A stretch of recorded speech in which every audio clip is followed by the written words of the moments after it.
Over the course of the last few years, Robert Eggers has cemented himself as being a true auteur of dark thrillers that really leave a lasting impression, for me at least. And so when it was announced that he was going to be directing I think it's the 10th now remake of 1922's Nosferatu, I thought, not a better person in the industry to direct what is one of the all-time great horror movies and bring it into the 21st century. If you're new to the channel, my name's Nico Lero. If you love movies, then do be sure to hit the subscribe button and turn on the notification bell. I upload multiple pieces of movie content throughout the week, so if you are a movie fan, this is the place for you. Stay tuned until the end of the review to find out what my final score for Nosferatu is. But with all that said, let's get into this. For those of you who aren't familiar with the old 1922 Nosferatu, this is kind of the crux of it. It's an unauthorized Dracula adaptation. It survived its own destruction in order to become one of the most iconic horror films of all time.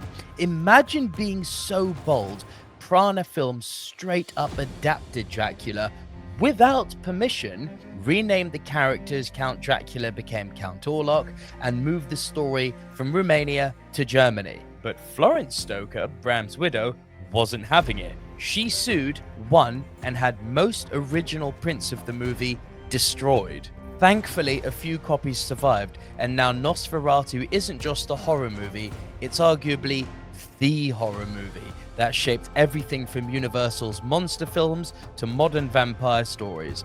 Max Schreck's Orlok is still one of the creepiest, most unforgettable screen monsters ever, but what gets me is how Nosferatu transcended its controversial beginnings. It's not just a knockoff, it's an expressionist masterpiece. The shadows, the eerie lighting, the surreal landscapes. It's a visual feast that elevated horror into art. And so this already brings me back full circle to what I just said regarding who better than Robert Eggers to direct a Nosferatu remake, because what he's shown with his work so far is that his skill set fits so perfectly with what the original Nosferatu was. This really is one of those rare moments where it seems like a match made in heaven.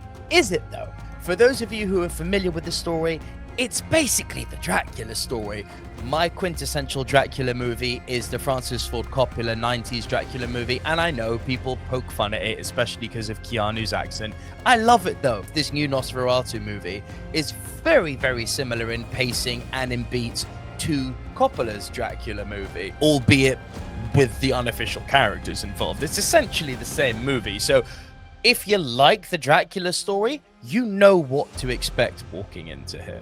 I have to say, the thing I absolutely love is the way that Bram Stoker writes book, Max Schreck, who starred in the original 1922 movie, unofficially, they all basically rip off the Dracula movie. That movie nearly gets destroyed, as I just said. And then throughout the years, the movie just gets remade and remade and remade. Multiple Dracula movies get remade. And they kind of almost, while existing parallel to each other, influence each other back and forth.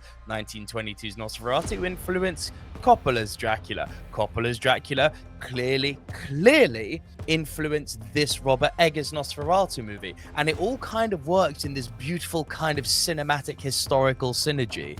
Yeah, if you like vampire movies, you'd be hard-pressed to not like this. Some of the absolute standout features of this movie are the sound design, the art direction, and the lighting. Now, that may seem like kind of boring, contrived, snooty things to comment on for, you know, your average movie fan who may not necessarily put much stock into those sort of things, but they really are front and center into this movie. The way they all work seamlessly with each other adds to that sense of dread that this movie creates. This is, as I said, very much like the Coppola Dracula, but take out all the sexy stuff. There's one or two moments of boobies. You know, this isn't a movie where you come for the arse and titties. It's really not. This is dark, it's somber, the feeling of dread is inescapable, and that feeling of inescapable dread is created by the visuals, which are beautiful yet haunting, the audio and the sound design, which really assault you. You know, some of their choices of audio and the timing of when they're put in not just make you jump, but create this sense of uncomfortability. Is that even a word? Uncomfortability throughout the movie. And for that, to that end, works, man. Oh, and the other thing that this is like a signature Robert Eggers thing that he does in all of his movies. It's this camera getting up close in your face, making you feel both invaded physically, you know, no respect of personal boundaries, which is intentional, and also making everything feel very claustrophobic, not quite knowing what's just out of frame. All of that plays masterfully in creating this real sense of dread, as I keep on going on about, which is one of the star assets of the movie. And we have to talk about the performances in this movie because they are stellar. It's great to see Robert Eggers working with his muse, Willem Dafoe, who seems to be appearing in most of his movies now, which is great. He's a talent. Nicholas Hoult as the lead, brilliant.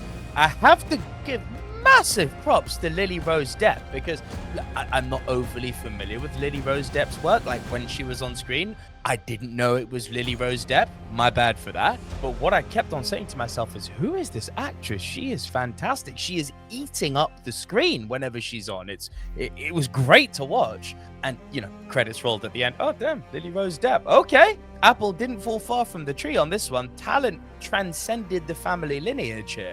She was fantastic. And the thing that made me happy above everything is I didn't know who was playing Count Orlok at the beginning.